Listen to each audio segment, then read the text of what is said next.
I'm Felicite Ducotequin from UDM, University of Montaigne, Cameroon. My slide will be in English, but my presentation in French. Donc, comme je disais, donc, ma présentation sera les diapositives seront en français et en anglais, pardon, et la présentation sera en français. Donc, mon travail porte sur les connaissances et attitudes et les pratiques des personnels de santé humaine sur la résistance aux antimicrobiens au Cameroun. Donc, depuis ce matin, on parle de la résistance aux antimicrobiens. Donc, nous le savons tous, c'est un réel problème de santé publique. Et déjà, son utilisation normale est responsable de la résistance, à plus forte raison, sa mauvaise utilisation qui est très développée, qui est très accentuée dans les pays développés à cause de la mauvaise qualité des médicaments, de l'obtention des antimicrobiens sans ordonnance.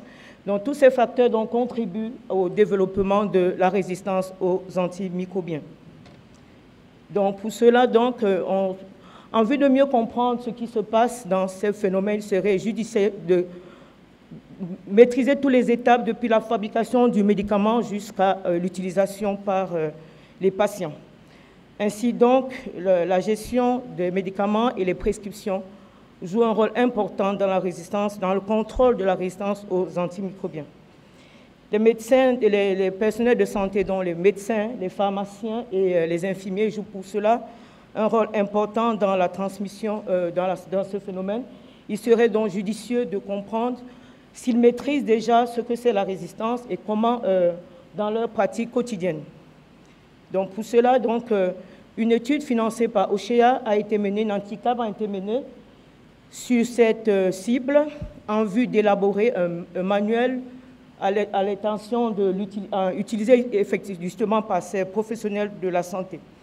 Donc, cette étude CAP a été réalisée dans 12 régions du Cameroun. Donc, le Cameroun ici représenté, 12 régions du Cameroun, dans 6 régions du Cameroun, autant pour moi, et dans 12 villes. Il y a des régions qui n'ont pas été atteintes à cause des fléaux sociaux très graves dans ces régions, notamment l'extrême nord du Cameroun au sommet. Donc, on a utilisé des fiches d'enquête déjà qui ont été testées dans d'autres pays, dont le Brésil et la RDC, et ces fiches ont été adaptées au contexte camerounais.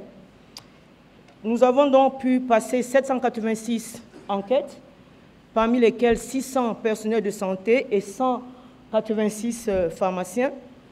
Et ces différents groupes ont été repartis en fonction de l'expérience au travail. Donc, il y avait ceux qui avaient moins d'1 an, ceux qui avaient entre 1 et 3 ans, et ceux qui avaient 3 ans et plus de 3 ans.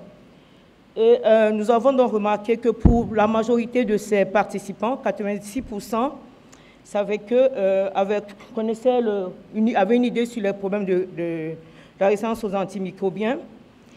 88% avaient confiance dans leurs prescriptions, mais ce qui est paradoxal, c'est que, je ne sais pas si c'est paradoxal, parmi ces 88%, ceux qui avaient le plus confiance à la prescription, c'était les médecins qui avaient moins d'1 an d'expérience. Très peu revoient leurs décisions dans la prescription d'un antibiotique, 30%, dont une fois de plus les jeunes médecins, et 47% justifient avoir des difficultés à choisir le meilleur antibiotique.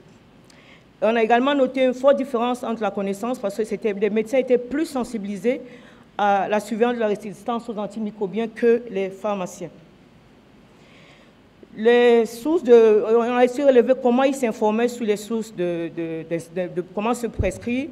86% c'était sur les lignes directrices des antibiotiques, 62% par les campagnes par les délégués médicaux et 62% également par les recommandations de l'OMS.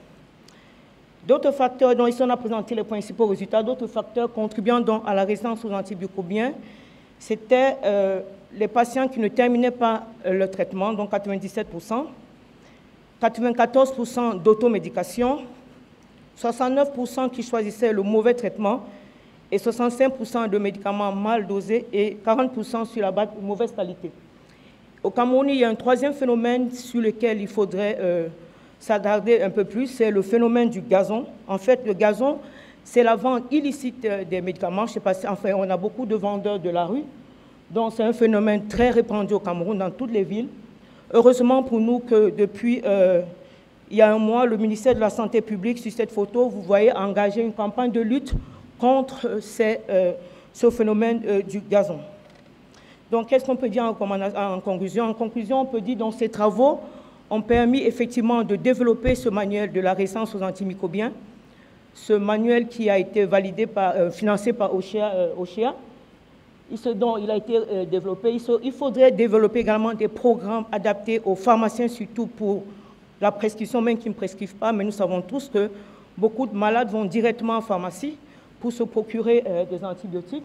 Également, il faudrait au Cameroun engager une bonne campagne de lutte contre le phénomène du gazon. Je vous remercie de votre attention.